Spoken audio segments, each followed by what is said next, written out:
So hi everyone, welcome back. Today I want to talk about what you need to know to invest well with index ETFs. And more specifically, I'm going to speak about the 4 levels of knowledge that you need to acquire to be able to invest well in ETFs and do it yourself. So this is coming from my experience in like investing myself and studying how to invest and then helping others how to invest and teaching this. So it's part of the method I have developed. And so there are 4 main levels. The first level is the evidence. So you need to understand what is the evidence that supports index investing, that makes it this simplest and most effective way of investing. We talked about this in a previous video. The second level is the philosophy of investing. We're going to talk about this in a minute. The third level is the strategy. And the fourth level are the tactics. So these are 4 levels of knowledge. Each of them there's information and knowledge you need to acquire in each of them. So evidence is basically the science behind what is the most effective way of investing for your future, which is index investing, obviously. But it's basically the science and the proof that this is working better than most other strategies, that it takes far less time and it beats most active managers, and the longer the period over which you invest, the better the results. And so the evidence is overwhelmingly in favor of index investing. So this is mostly available, well, it's been developed mostly via academic research, but also research from certain fund managers that are embracing index investing, obviously. And so it's evidence-based, it's based on proof, on real data and statistics, and developed with logic.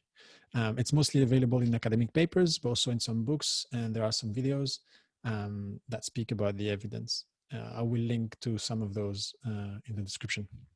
The second level is the philosophy, and the best place to find this is in the Buggerhead's philosophy. So on their website, which I will link to as well, they have the 10 principles of investing for the Buggerhead's philosophy, which basically build on the evidence and move it from being just theory to more practical advice that is generalized enough that it's applicable to all investors, no matter their situations, right?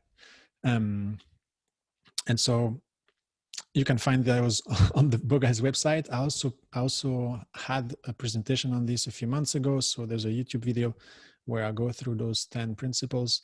And then since then I have simplified this further. And today, for me, there's 5 pillars in terms of the philosophy of index investing. The first pillar is investing for the long term. The second pillar is to diversify. The third pillar is to keep costs low. The fourth pillar is to keep it simple. And the last pillar is to mind your emotions. We're going to go through those in more details in future videos. But I really want to emphasize on minding your emotions, because it's something that a lot of investors underestimate. But really, even as index investors, the main enemy are our emotions. So the greed that pushes us to try to get more from the market, and the fear that pushes us to sell at the wrong time.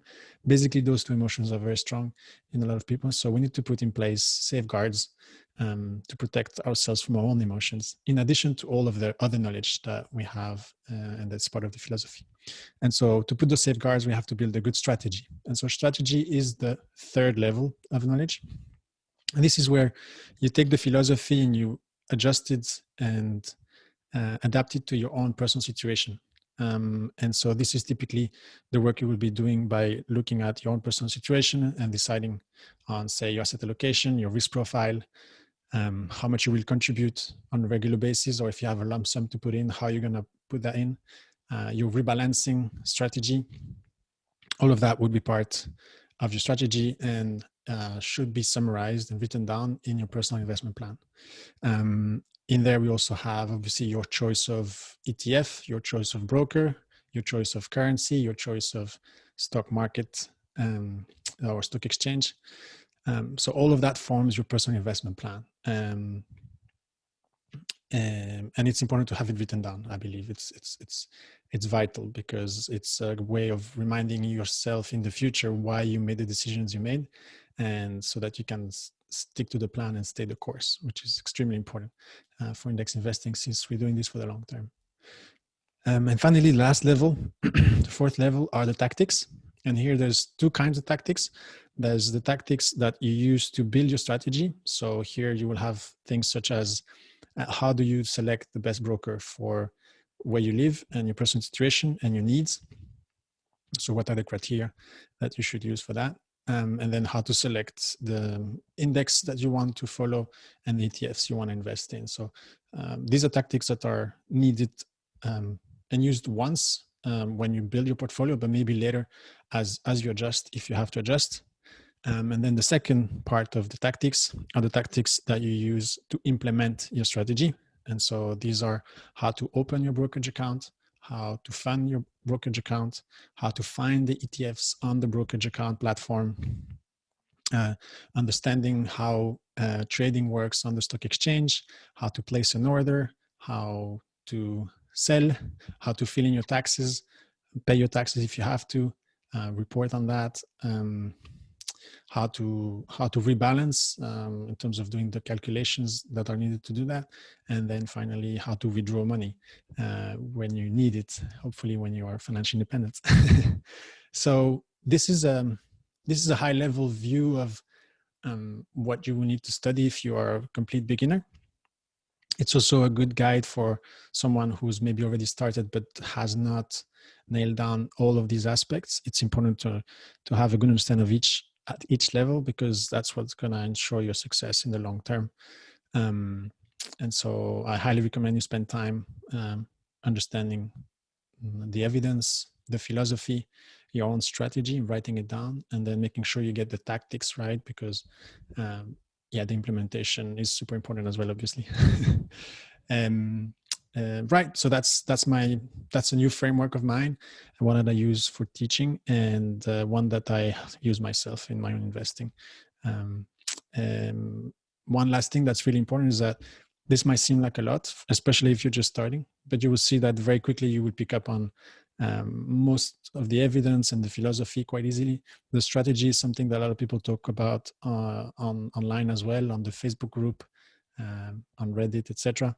And then the tactics is something that are best learned if you can learn it from someone, because they're difficult to explain in text, because they're very action-based, obviously. But so all of that can be learned by yourself. If you want to go full DIY on the learning, you can do that, or you can find someone or a course that takes you through those steps and makes the whole process easier. Overall, it would take probably a few months for someone to do it on its own, a few hours a week, but a few weeks if you do it with the right guidance, step by step, etc. Which is something I'm developing, and so I hope to bring that to you at some point. Right, I think that's all for today. Let me know if you think I've missed something here, if there is an extra layer of knowledge that we should include. I would love to hear feedback on what I've shared here. And if you're interested in starting your journey on index investing, take a look at the free guide I have developed for complete beginners. You will find a lot of information there that will get you started on this path. Right, that's all for today. Take care, everyone, and see you soon.